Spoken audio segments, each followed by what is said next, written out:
Bismillahirrahmanirrahim. Assalamualaikum warahmatullahi wabarakatuh. Innal hamdalillah nahmaduhu wa nasta'inuhu wa nastaghfiruh wa na'udzu billahi min shururi anfusina wa sayyiati a'malina may yahdihillahu fala mudilla lahu wa may yudlilhu fala hadiyalah. Asyhadu an la ilaha illallah wahdahu la syarika lah wa asyhadu anna Muhammadan abduhu wa rasuluh. Ya ayyuhalladzina amanu taqullaha haqqa tuqatih wa la tamutunna illa wa antum muslimun.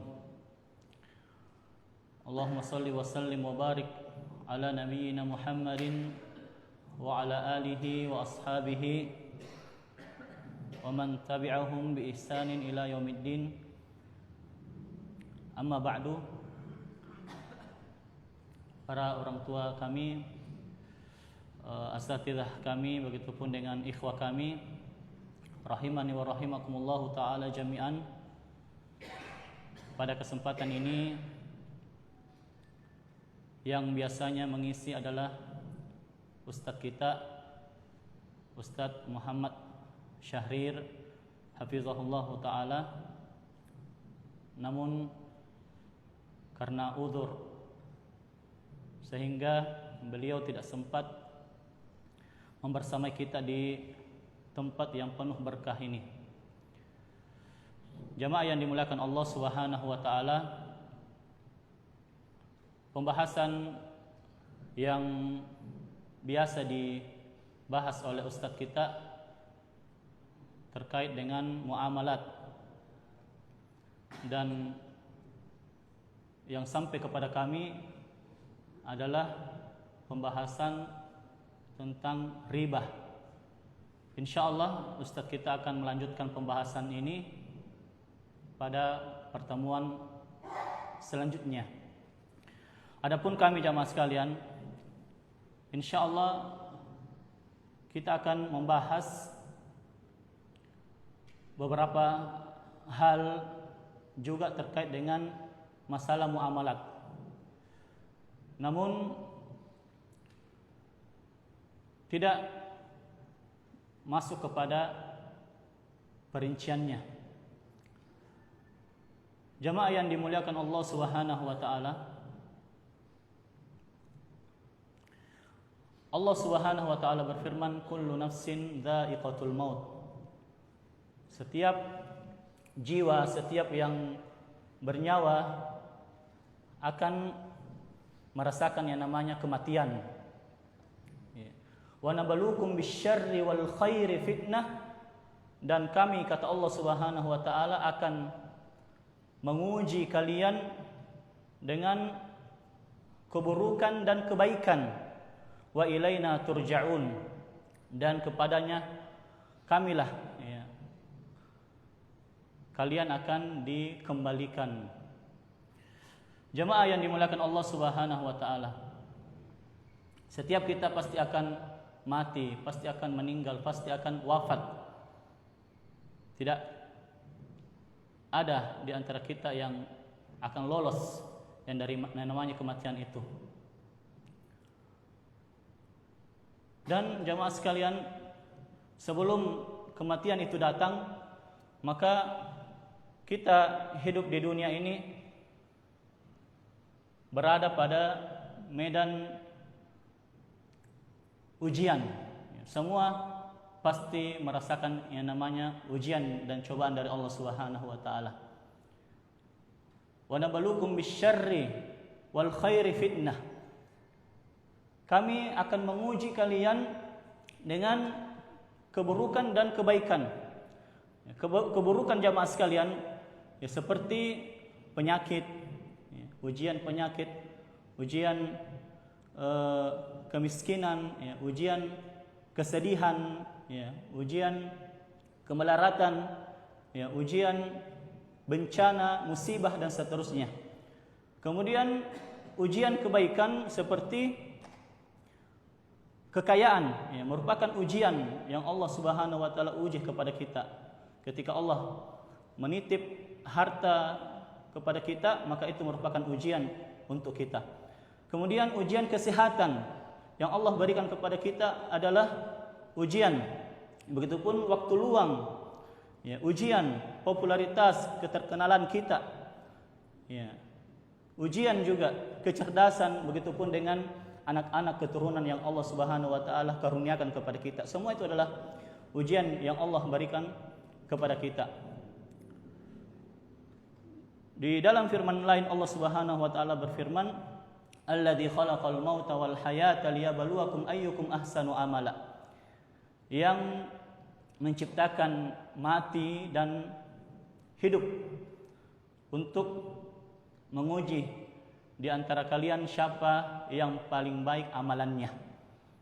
Maka di antara tujuan ujian yang Allah ujikan kepada kita jamaah sekalian, untuk kita berbenah, untuk kita benar-benar memperbaiki diri kita. Ayyukum ahsanu amala, yang paling baik di antara kita beramal kepada Allah Subhanahu wa taala. Di dalam hadis disebutkan, ni'matani maghbunun fihi makatsirun minan nas, as-sihhat wal faragh. Ya. Ada dua nikmat yang banyak dilalaikan oleh manusia. Banyak manusia rugi di situ.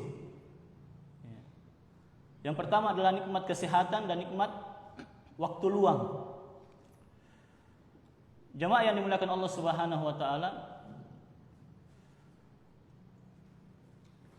kesehatan ada beberapa pembagian, ya. Sehat ada beberapa pembagian. Ada yang namanya sehat jasmani. Ya.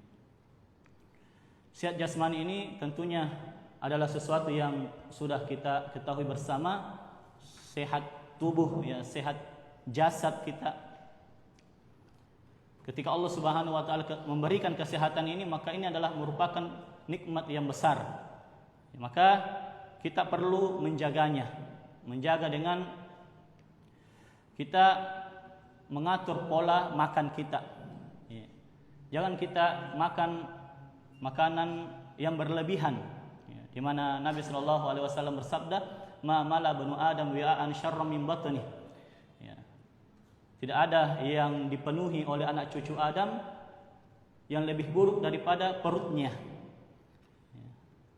Maka tentang pola makan ini kita perlu menjaganya dan mengatur dengan baik-baik, ya, agar tubuh kita tetap sehat, kuat dan bugar. Begitupun dengan pola tidur. Ya. Jangan begadang yang tidak ada perlunya, ya. Begadang yang sia-sia. Ya. Kalau memang diperlukan begadang, ya, pada suatu waktu misalnya, maka tidak mengapa. Namun secara normalnya, secara standar kehidupan kita, ya, seharusnya kita memperhatikan yang namanya pola tidur itu. Ya. Inna li'ainika 'alaika haqqan. Ya, kata Nabi sallallahu alaihi wasallam, sesungguhnya pada matamu itu terdapat hak. Ya, maka perlu kita juga menjaga pola tidur untuk tetap, ya, sehat jasmani kita. Kemudian jemaah sekalian, ya, perlu juga kita berolahraga. Ya. Di sini ada banyak, masya Allah, ya, olahragawan kita, ya, atlet misalnya, atau guru olahraga bahkan ada, ya, masya Allah. Kita butuh olahraga, ya, olahraga dari siapa saja yang hobi dengan berbagai macam jenisnya.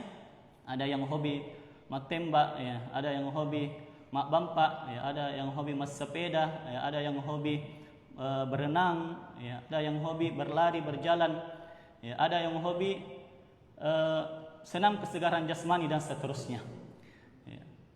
Ini tentang sehat jasmani itu. Kemudian sehat yang kedua adalah sehat rohani, sehat ruh, sehat bagaimana menjadikan hati kita senantiasa terjaga dari namanya penyakit, ya, apalagi hati yang mati, naudzubillah. Ya, kesehatan rohani ini jamaah sekalian, ya, bisa didapatkan dengan banyak membaca ilmu, ya, banyak mendengarkan ilmu. kita menuntut ilmu, menghadiri taklim seperti ini, ya, menghadiri tarbiyah, ya, pengajian tabligh akbar, ya, kemudian mentadabburi Al-Quran, mendengarkan nasihat-nasihat, wejangan, ya, baik secara offline maupun online, ya. Kemudian kita mengisi hati kita dengan sesuatu yang bisa menyemangati diri kita senantiasa beribadah kepada Allah Subhanahu wa taala. Kemudian sehat yang ketiga adalah sehat ekonomi, ya. Tadi yang pertama sehat jasmani, kemudian sehat yang kedua sehat rohani, kemudian sehat yang ketiga sehat ekonomi. Ini yang akan menjadi pembahasan inti kita jamaah sekalian pada kesempatan ini, insyaallah dalam 30 menit ke depan, ya, sebelum azan dikumandangkan. Ada beberapa poin tentang sehat ekonomi, ya. Yang pertama adalah pentingnya kemandirian ekonomi dalam Islam, ya. Kita perlu berupaya agar mandiri dalam ekonomi kita, ya. Agama Islam adalah pandangan hidup yang syamil dan kamil, ya. Syamil dan kamil, menyeluruh dan sempurna, ya. Islam tidak pernah memisahkan antara urusan akhirat dengan urusan dunia, ya. Termasuk dalamnya urusan ekonomi, ya, dan muamalat, ya. Banyak umat Islam jamaah sekalian, ya, saat ini yang terjebak dalam dua hal yang ekstrim. Yang pertama adalah terlalu mengejar dunia hingga melupakan akhirat, ya, atau biasa disebut dengan istilah materialistis, ya, materialistis, ya. Kemudian ekstrim yang kedua adalah terlalu fokus pada ibadah-ibadah ritual, ya, dan meninggalkan ikhtiar, ya, berusaha untuk mencari ekonomi tersebut, ya, sehingga keluarga dan umatnya jatuh dalam kelemahan, kemiskinan dan ketergantungan kepada pihak yang lain. Ini dua jenis ekstrim yang seharusnya kita hindari, ya. Fokus ketika mencari dunia dan melupakan akhirat, atau fokus beribadah dengan ibadah-ibadah yang mahdhah, ibadah-ibadah ritual, ya, salat saja, dia tinggal di masjid saja, ya, tanpa pergi mencari nafkah, ya, tanpa mencari apa yang Allah Subhanahu wa taala yang telah berikan rezeki di permukaan bumi ini, ya. Oleh karena itu jamaah sekalian, ya, membangun ekonomi keluarga, ya, yang tangguh bukanlah sekedar urusan duniawi, ya. Namun bagian dari ibadah dan pondasi untuk membangun kemandirian umat ini, ya. Kemudian ekonomi merupakan salah satu pilar penting dalam kehidupan manusia, ya. Islam tidak memandang harta sebagai sesuatu yang harus dijauhi, ya, tetapi sebagai amanah dari Allah yang harus dikelola dengan baik untuk kemaslahatan diri, keluarga, dan umat ini, ya. Keluarga yang kuat secara ekonomi akan melahirkan, ya, masyarakat yang kuat, dan masyarakat yang kuat akan melahirkan umat yang bermartabat. Ya, Allah Subhanahu wa taala berfirman, "Wabtaghi fima ataakallahu daral akhirah wa la tansa nasibaka minad dunya." Ya, carilah apa yang telah dianugerahkan oleh Allah Subhanahu wa taala tentang kebahagiaan di negeri akhirat. Ya, kita disuruh kejar akhirat. Dicari, ya, namanya akhirat itu. Wala tansa nasibaka minad dunya. Dan jangan lupa bagian di dunia ini. Kalau dunia, kita tidak disuruh untuk mengejarnya, berlari ke sana. Namun kita hanya dilarang untuk melupakan bagian kita yang ada di dunia ini, ya, karena kita hidup di dunia butuh yang namanya kehidupan, penghidupan itu, ya, butuh uang, butuh harta, butuh nafkah dan seterusnya. Kemudian jamaah sekalian rahimani rahimakumullah, Islam mendorong umatnya menjadi pribadi yang produktif, ya, bukan menjadi beban bagi orang lain. Makanya Rasulullah SAW bersabda, al-yadul ulya khairun minal yadi as-suflah, ya, tangan di atas lebih baik daripada tangan di bawah. Maksudnya apa? Ya, tangan yang memberi itu lebih baik daripada tangan yang menerima atau yang meminta. Dalam hadis yang lain disebutkan Nabi sallallahu alaihi wasallam bersabda, la an yahtatiba ahadukum huzmatan ala zahrihi khairun lahu min an yas'ala ahadan fayu'tiyahu aw yamna'ahu. Ya, seseorang yang memikul kayu bakar di atas punggungnya, ya, lalu dia menjualnya lebih baik daripada meminta-minta kepada orang lain. Ya, pelajaran dari hadis ini jamaah sekalian, bahwasanya Islam memuliakan yang namanya kerja keras, ya, mencari nafkah. Begitupun dengan kerja cerdas. Ya. Semua pekerjaan halal memiliki kemuliaan. Semua apapun yang kita kerjakan selama halal dan baik, maka itu adalah sesuatu yang mulia di sisi Allah Subhanahu wa taala. Ya. Kemudian ketergantungan yang tidak perlu kepada manusia harus dihindari sejauh-jauhnya. Ya. Kemudian kemandirian ekonomi adalah bagian dari kehormatan seorang muslim. Ini yang pertama jamaah sekalian rahimani wa rahimakumullah, tentang pentingnya kemandirian ekonomi dalam Islam. Kemudian yang kedua, keluarga sebagai pondasi ekonomi umat. Pembangunan ekonomi untuk umat ini, untuk agama Islam, harus dimulai dari keluarga kecil kita. Allah Subhanahu wa taala berfirman, ya ayyuhalladzina amanu qu anfusakum wa ahlikum nara. Ya wahai orang-orang yang beriman, peliharalah diri kalian dan keluarga kalian dari api neraka. Ya. Menjaga keluarga tidak hanya dalam urusan ibadah saja. Ya, tidak hanya kita menyuruh anak kita salat atau istri kita salat, puasa dan seterusnya, tetapi juga dalam kebutuhan hidup yang halal dan layak. Ya.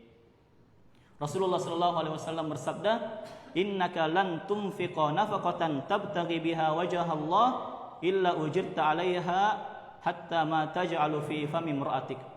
Ya, tidaklah engkau mengeluarkan suatu nafkah yang mengharap ridha Allah Subhanahu wa taala melainkan engkau diberikan pahala karenanya, ya, sampai suapan sekalipun kepada istrimu. Ini adalah nafkah jamaah sekalian yang kita keluarkan untuk balancana bene, balancana anak-anak, ya. Itu semuanya adalah bukan sesuatu yang rutinitas tok saja, tetapi ada pahala dan ibadah yang kita dapatkan dari sisi Allah Subhanahu wa taala dari pencarian nafkah dan pemberian nafkah itu kepada keluarga kita. Keluarga yang kuat memiliki ciri-ciri di antara lain memiliki sumber pendapatan yang halal, ya, mampu mengelola keuangan, ya, tidak berlebihan dalam konsumsi, ya, gemar menabung dan berinvestasi, kemudian memiliki kepedulian sosial. Ya, apabila banyak keluarga yang kuat, maka terbentuklah masyarakat kuat dan lahirlah ekonomi yang kuat dan kokoh. Ini tentang poin yang kedua jamaah sekalian rahimani wa rahimakumullah, keluarga sebagai pondasi ekonomi umat. Ya. Kemudian yang ketiga, mencari nafkah adalah ibadah. Ya, ini kita sudah singgung tadi. Dalam Islam bekerja bukanlah sekedar mencari uang, tetapi bagian dari ibadah kita. Ya. Allah Subhanahu wa taala berfirman, "Fa idza qudiyatis sholatu fantashiru fil ardi wabtaghu min fadlillah."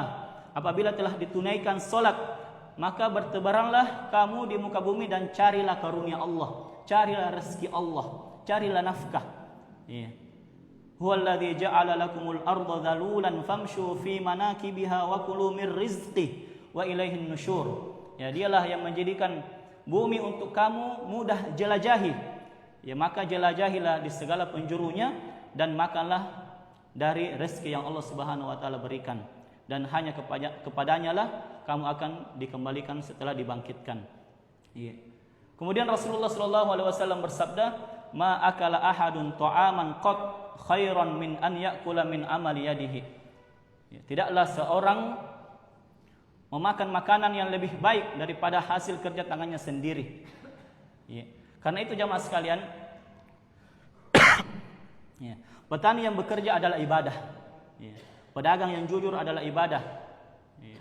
Kurir, ya, begitupun adalah ibadah. Ya, guru yang mengajar adalah ibadah. Ya. Pebisnis, pengusaha adalah ibadah. Ya. Tukang adalah ibadah dan seterusnya. Semuanya adalah ibadah yang kita kerjakan. Ya, asalkan dilakukan dengan niat yang benar dan cara yang halal. Ini poin yang ketiga jamaah sekalian, ya, mencari nafkah adalah ibadah. Yang keempat, prinsip dasar ekonomi Islam. Ya, prinsip dasar dalam mencari rezeki atau prinsip dasar ekonomi dalam Islam itu. Ya. Allah Subhanahu wa taala berfirman, ya ayuhan nasu kulu mimma fil ardi halalan thayyiba. Prinsip yang pertama adalah halal dalam mencari rezeki dan baik. Ya.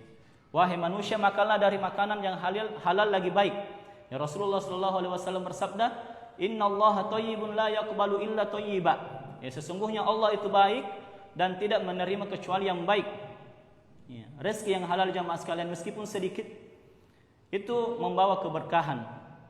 Ya, sebaliknya harta yang haram meskipun banyak akan menghilangkan keberkahan dan mengundang murka Allah Subhanahu wa taala. Ya. Prinsip yang lainnya dalam ekonomi Islam adalah kejujuran dalam berbisnis. Ya. Wailul lil mutaffifin, macilaka atau kalasie. Ya. Celakalah bagi orang-orang yang curang. Ya, Rasulullah sallallahu alaihi wasallam bersabda, at-tajirus saduqul amin ma'an nabiyyin was-siddiqin wasyuhada. Ya, pedagang yang jujur dan amanah akan bersama para nabi, orang-orang yang benar, orang-orang yang jujur dan para syuhada, orang-orang yang mati syahid. Ya, kejujuran adalah modal utama jamaah sekalian dalam ekonomi Islam. Ya, tanpa kejujuran pasar rusak, ya. Kepercayaan hilang. Ya, begitupun ekonomi melemah. Ya. Prinsip yang lainnya adalah menjauhi riba. Ya. Allah Subhanahu wa taala berfirman, wa ahallallahu al-bai'a wa harrama ar-riba. Ya, dan Allah menghalalkan jual beli dan mengharamkan riba. Yamhaqullahu riba wa yurbis sadaqat. Ya, Allah Subhanahu wa taala memusnahkan riba dan menyuburkan sedekah. Ya, Rasulullah sallallahu alaihi wasallam bersabda, la'ana Rasulullah sallallahu alaihi wasallam akilar riba wa mukilahu wa katibahu wa syahidaihi. Ya, Rasulullah sallallahu alaihi wasallam melaknat ya pemakan riba, ya pemberi riba, pencatatnya dan kedua saksinya.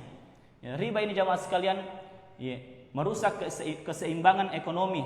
Ya, karena keuntungannya diperoleh tanpa resiko dan tanpa produktivitas.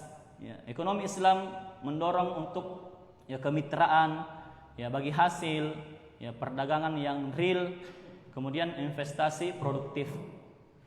Ya. Prinsip ekonomi yang lainnya dalam Islam tidak boros.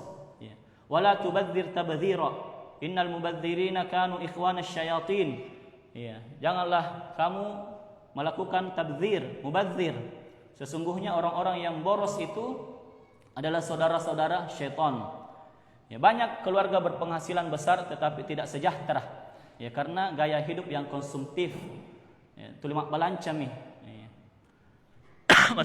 meskipun banyak uangnya tetapi dia tidak sejahtera karena hari-harinya lebih banyak belanjanya daripada lebih banyak belanja ya di atas daripada kebutuhannya. Ya. Apa saja yang dia mau dia belanja, dia beli, dia check out ya misalnya dan seterusnya. Ya. Kemudian kesejahteraan bukan soal besarnya penghasilan jamaah sekalian, ya tetapi kemampuan mengelola penghasilan itu. Ya. Bukan daripada besarnya penghasilan, namun kemampuan untuk mengelola penghasilan yang kita dapatkan. Poin yang selanjutnya, poin yang kelima, ya, strategi membangun ekonomi keluarga. Yang pertama adalah menanamkan mental kerja cerdas dan kerja keras. Ya, anak-anak harus diajarkan menghargai pekerjaan, ya, tidak malas, ya, tidak bergantung kepada orang tua dan orang lain. Ya, Rasulullah SAW jamaah sekalian adalah pengembala kambing, ya, dan pedagang sebelum menjadi Rasul. Ya, ini menunjukkan bahwa kemuliaan bekerja sejak usia muda. Kemudian tentang strategi membangun ekonomi keluarga, membuat perencanaan keuangan. Ya, prinsip sederhananya jamaah sekalian, ya, ada 100%, ya 50% ini untuk kebutuhan pokok, ya, kebutuhan makanan, kebutuhan rumah, kebutuhan pendidikan. Kemudian 20% yang lainnya tabungan dan investasi, ya, tabungan emas atau uang, kemudian aset produktif, ya, investasi yang lainnya. Kemudian 10% untuk sedekah dan zakat. Ya, mungkin ada yang zakat pertanian ya sampai 10%, yang kalau dibantu dengan hujan, begitupun dengan sedekah sunnah yang lainnya. Ya, ini sekitar 10%. Kemudian 20% yang lainnya sebagai cadangan dan pengembangan. Ya, ada namanya dana darurat. Ya, dana darurat, kemudian modal usaha. Ini 10% atau 100% yang bisa kita bagi-bagi. Ya, kebutuhan pokok untuk 50%-nya, 20% untuk tabungan dan investasi, kemudian 10% untuk sedekah dan zakat, 20% sebagai cadangan dan pengembangan usaha. Ya.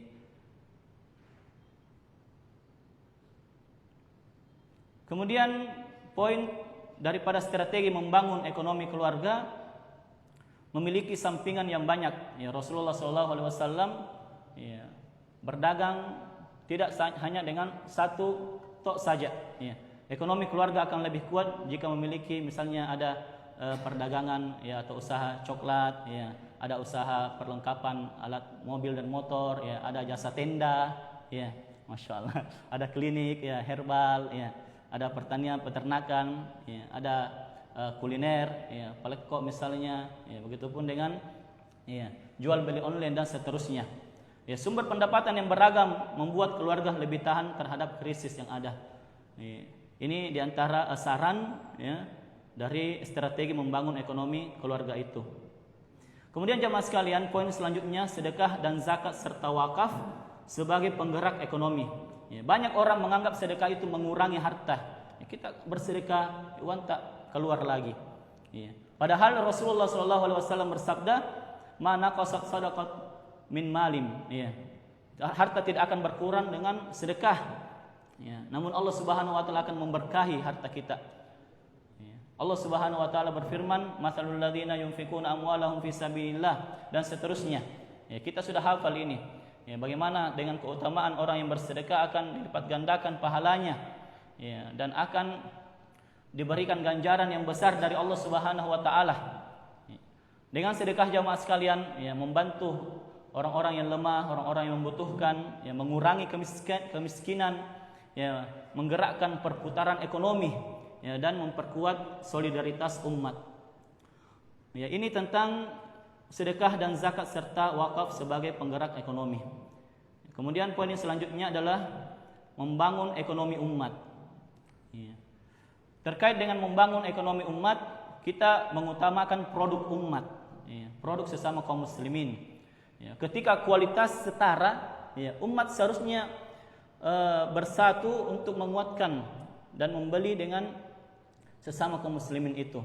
Ya, sama-sama ji, ya, kualitasnya mungkin cuma kalah merek saja.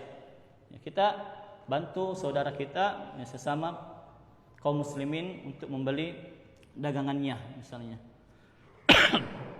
Ya, Allah Subhanahu wa taala berfirman, "Wa ta'awanu 'alal birri wat taqwa."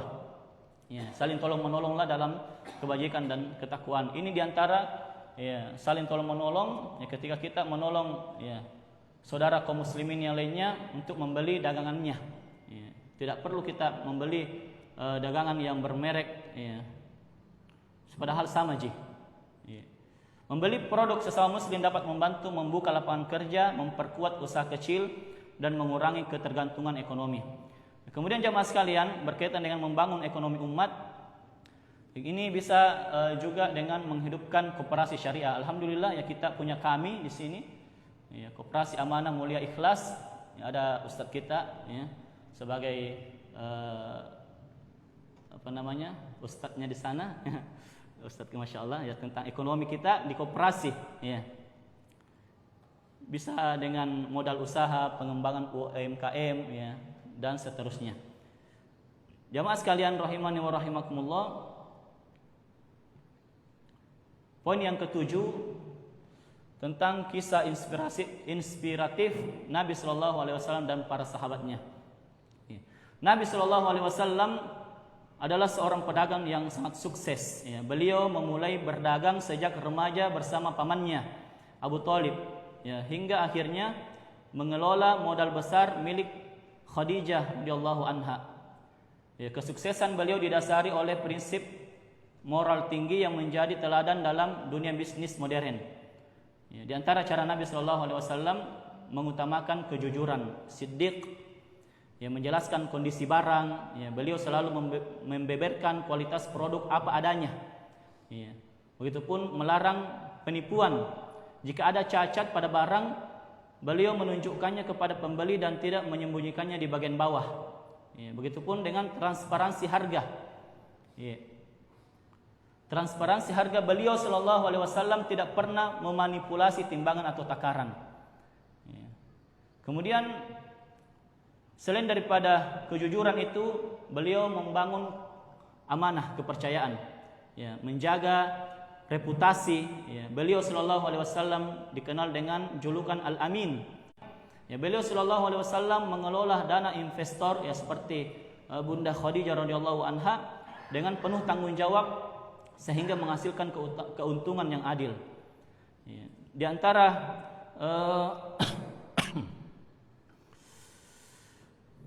strategi Nabi SAW, ya, beliau cerdas dalam strategi yang biasa disebut dengan fatonah. Ya. Beliau meriset pasar. Beliau paham kebutuhan komoditas di wilayah yang dituju, seperti di Syam, ya, di Suriah dan di Yaman. Ya, begitupun komunikasi yang persuasif.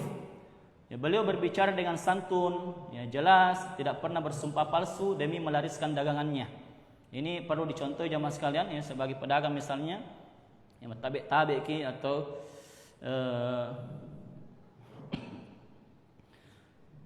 ya, dan seterusnya. Kemudian pelayanan pelanggan. Ya, beliau SAW selalu tersenyum, ya, ramah dan menghormati setiap pembeli tanpa membeda-bedakan. Dan masih banyak lagi jamaah sekalian. Ya, begitupun dengan Abdurrahman bin Auf. Beliau datang radhiyallahu anhu ke Madinah tanpa harta. Ya, ketika ditawari bantuan oleh kaum Ansar, beliau berkata, "Dalluni 'alas suq." Ya, tunjukkanlah kepadaku pasar. Dengan kerja keras, ya, kejujuran dan keberkahan Allah Subhanahu wa taala, beliau menjadi salah satu sahabat yang terkaya pada saat itu. Namun kekayaannya tidak membuatnya sombong. Ya, beliau terkenal sebagai dermawan yang banyak membantu perjuangan Islam. Kemudian jamaah sekalian rahimani wa rahimakumullah, ya, Abdurrahman bin Auf radhiyallahu anhu dikenal sebagai masternya negosiasi dan berkah tunai. Ya, salah satu sahabat yang paling kaya yang memulai bisnisnya dari nol saat hijrah ke Madinah tanpa membawa harta sepeser pun. Ya, beliau lakukan sistem pembayaran tunai. Ya, beliau lebih mengutamakan transaksi tunai kontan daripada kredit. Ya, hal ini menjaga perputaran modal bisnisnya tepat, cepat dan sehat. Ya. Kemudian keuntungannya yang didapatkan adalah keuntungan yang tipis. Kemudian volume yang besar. Ya, beliau tidak mengambil margin untung yang besar per barang. Beliau memilih untung sedikit tetapi barangnya laku dalam jumlah yang sangat banyak. Ya, kemudian sistem yang lainnya, yang menjual barang yang berkualitas. Ya, beliau selalu jujur dengan kualitas barangnya. Jika ada produk yang kurang baik, beliau tidak akan menyembunyikannya dari pembeli. Kemudian tidak menimbun barang. Ya, beliau radhiyallahu anhu segera menjual barang dagangannya begitu tiba di pasar. Ya, sehingga harga pasar tetap stabil dan modal cepat berputar kembali. Ini tentang Abdurrahman bin Auf. Kemudian Utsman bin Affan radhiyallahu anhu. Ya, investasi aset strategis dan manajemen likuiditas. Ya. Utsman bin Affan radhiyallahu anhu adalah seorang konglomerat yang menguasai bisnis ekspor impor, ya, peternakan dan properti. Ya, investasi pada sektor vital beliau jeli melihat kebutuhan publik. Ya, contoh terkenalnya jamaah sekalian, ya, dalam Sirah Nabawiyah disebutkan Utsman membeli sumur rumah dari seorang Yahudi untuk mengatasi krisis air bersih di Madinah, lalu mendonasikannya untuk umat sekaligus mengelolanya secara produktif. Ya, beliau tidak sekedar memberikan saja, tetapi mengelola sumur tersebut dengan produktif. Ya. Dan masih banyak. Di sini juga ada Abu Bakar As-Siddiq radhiyallahu anhu. Ya, bisnis berbasis reputasi dan kepercayaan sebelum dan sesudah masuk Islam. Ya, pedagang kain dan pakaian yang sangat dihormati di kalangan kaum Quraisy. Ini tentang bagaimana teladan ya Nabi Shallallahu Alaihi Wasallam, sekalipun bahkan beliau mencontohkan bagaimana supaya ya tidak tergantung dengan orang lain. Ya, beliau juga Shallallahu Alaihi Wasallam ya, berdagang dan berbisnis. Ya. Kemudian jamaah sekalian, tantangan ekonomi umat saat ini ya disebutkan di sini konsumtif, lebih senang membeli daripada memproduksi. Ya, tantangan yang lainnya kurangnya literasi keuangan. Ya, banyak keluarga tidak memiliki perencanaan ekonomi. Ya, tantangan yang lainnya ketergantungan pada uang. Ya, atau ketergantungan pada utang. Ya. Budaya berutang melemahkan kemandirian.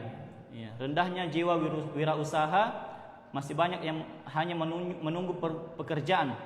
Ya, cuma menunggu pekerjaan saja. Kemudian kurangnya kerjasama, padahal kekuatan umat terletak pada persatuan. Ya. Kemudian yang terakhir, poin yang ke-10, solusi kebangkitan ekonomi umat. Yang pertama adalah menguatkan akidah dan akhlak. Yang kedua, menumbuhkan budaya kerja cerdas dan keras. Kemudian meningkatkan pendidikan dan keterampilan. Kemudian mengembangkan usaha halal. Yang kelima, menghidupkan zakat dan wakaf produktif. Yang keenam, mengembangkan ekonomi digital syariah. Ketujuh, memperkuat jaringan pengusaha muslim, ya, sesama pengusaha muslim. Kemudian menjaga persatuan umat. Ya, jamaah yang dimuliakan Allah Subhanahu wa taala. Ya. Kita akan tutup pembahasan ini dengan firman Allah Subhanahu wa taala, ya. Innal ladzina kafaru yunfikuna amwalahum liyasuddu an sabilillah. Sesungguhnya orang-orang kafir itu berinfak juga, ya, menyumbang juga, bersedekah juga, ya, berdonasi juga, liyasuddu an sabilillah, ya, untuk menutup-nutupi jalan Allah Subhanahu wa taala. Ya. Maka kita jamaah sekalian, jangan kalah dengan orang-orang kafir itu, orang-orang di luar Islam itu. Di mana kita sudah mengetahui sebuah ayat di dalam Al-Qur'an, in takunu ta'lamuna fa innahum ya'lamuna kama ta'lamun wa tarjuna minallahi ma la yarjun. Ya, kalau kita bersusah payah, berlelah-lelah, sudah mengeluarkan banyak, ya, sudah capek-capek, maka sesungguhnya orang-orang di luar sana, orang-orang kafir, pelaku-pelaku kebatilan, kemaksiatan itu, mereka juga sudah keluar banyak. Ya. Sudah capek-capek, lelah, ya, dengan harta mereka, dengan fisik mereka. Apa yang membedakan antara keduanya? Ya, kita mengharapkan wa tarjuna minallahi ma la yarjun, mengharapkan kepada Allah Subhanahu wa taala apa yang tidak mereka harapkan. Maka jamaah sekalian, ya, umat ini ya, butuh ya, dana kita. Ya, kita keluarkan ya, infak itu sebenarnya untuk kebutuhan kita juga. Banyaknya list-list yang berterbaran ya, untuk membantu kita. Ya, betapa banyak orang di luar sana, orang kaya, ya, orang yang uangnya sangat banyak, ya, tetapi tidak tahu dia keluarkan kemana. Dia sebagaimana firman Allah Subhanahu wa taala dibacakan oleh imam kita tadi, alhaqumut takatsur, ya, telah telah melalaikan orang-orang yang bermegah-megahan itu. Ya. Maka jamaah sekalian, ya, ketika ada yang mendatangi kita, ya, meskipun kita sebenarnya tidak punya apa-apa, ya, karena di dalam hadis disebutkan sabaqa dirham mi'at alfi dirham. Ya, Rasulullah SAW bersabda, 1 dirham dapat mengungguli 100 dirham. Ya, 100.000 dirham bahkan di sini disebutkan. Lalu ada yang bertanya, bagaimana itu bisa terjadi wahai Rasulullah? Ya, ada seorang yang memiliki cuma 2 dirham, lalu dia mengambil 1 dirham untuk dia sedekahkan, maka dia cuma punya sisanya 50%, ya, tinggal 1. Ya, ada pula orang yang memiliki harta yang sangat banyak sekali. Ya, lalu dia mengambil dari kantongnya 100.000 dirham untuk disedekahkan. Itu mungkin cuma beberapa persen daripada harta yang dia miliki yang sangat banyak itu. Ya, ini kadang mengungguli ketika kita mungkin jamaah sekalian, ya, yang kita miliki hanya 100.000 misalnya, ya, kemudian ada kebutuhan umat yang harus pada saat itu dan dibutuhkan pada saat itu, kita mungkin keluarkan 50.000. Dan ada mungkin orang yang uangnya sangat banyak. Ya, dia menginfakkan 100.000. Ya, ini 50.000 dan 100.000. Ya, jelas bedanya. Ya, ini 50.000 sedikit, tetapi dibandingkan dengan persenan yang tadi dimiliki harta orang tersebut, ini bisa mengungguli ya harta orang yang banyak itu. Namun tentunya jamaah sekalian ya perlu untuk memperhatikan keikhlasan ya masing-masing. Ya. Dan nanti ya setelah ba'da isya ini ya, ada musyawarah yang tentang panitia lokal muktamar. Ya. Itu juga membutuhkan dana, ya, di mana kita mungkin didatangi oleh panitia-panitia ya, tersebut, ya. Mungkin didatangi oleh Ustaz Anto, ya, tidak ada Ustaz Anto sini, ya, atau Ustaz Rudi, ya, kadang mendatangi, ya. Itu mungkin kalau kita tidak bisa memberikan pada saat itu, mungkin bisa ditunda ya beberapa hari kemudian, ya. Atau paling tidak, ya, jangan katakan kepadanya, ya, pura nih je, angkasi ya. Tidak perlu seperti itu. Kita lebih baik ya qaulun ma'rufun wa maghfiratun khairun min sadaqatin yatba'uha adza. Ya, perkataan yang baik dan lemah lembut, ya, dan menolak dengan lunak itu lebih baik daripada sedekah tetapi ada celaan dan mengungkit-ungkit harta. Ya, sudah masuk waktu. Bagaimana muazin? Sudah habis? Ya. Jadi ini ekonomi yang sehat jamaah sekalian. Ya. Perlu kita membangun ekonomi kita ya, karena banyak sekali ya, sumbangan yang dibutuhkan oleh umat ini ya, kerja-kerja dakwah dan seterusnya. Dan jangan kita merasa bahwasanya Islam tidak menganjurkan untuk kaya ya, namun Islam itu sangat ya, bagaimana supaya umat ini tidak tergantung dengan orang lain, apalagi orang-orang di luar Islam. Ya, na'udzubillah. Ini mungkin jamaah sekalian ya rahimani wa rahimakumullah. Ya mohon maaf atas sebenarnya tidak siap kami mengisi, tetapi sudah diokekan ya, sudah ditoyibkan dengan Ustaz Syahrid tadi. Makanya kami sekedar membaca tadi. Jazakumullah khairan atas segala perhatian. Subhanakallahumma bihamdik asyhadu an la ilaha illa anta wa astaghfiruka wa atubu ilaik. Wassalamualaikum warahmatullahi wabarakatuh.